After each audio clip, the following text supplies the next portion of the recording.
Ginataang alimasag na may kalabasa.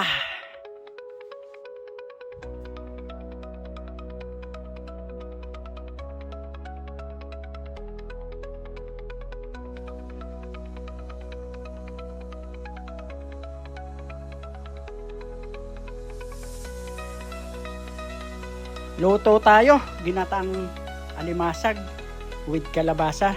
Ito kulay red o mapula na yung ating alimasag at yun yung sinangkot sa natin or sinangag natin sa asin. Lagyan na natin yung mga ricado.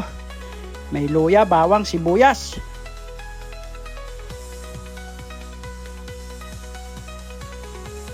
Sunod natin gata. Punang gata or kakang gata.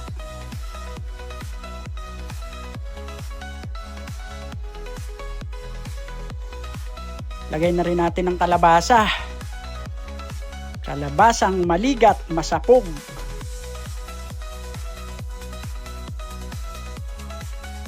Kumulo na yung ating ginataan. Lagay tayong siling berdeng haba.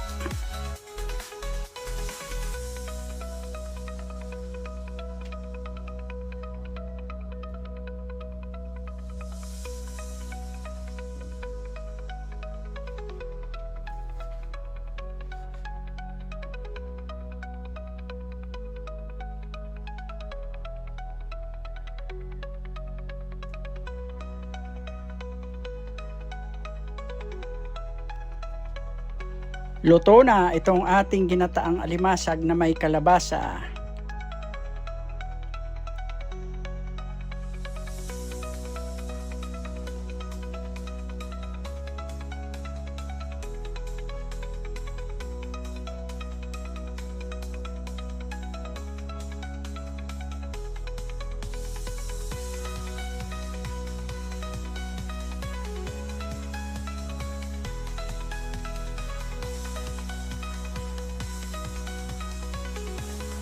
Sali na lang tayo sa lalagyan at tayo kakain na.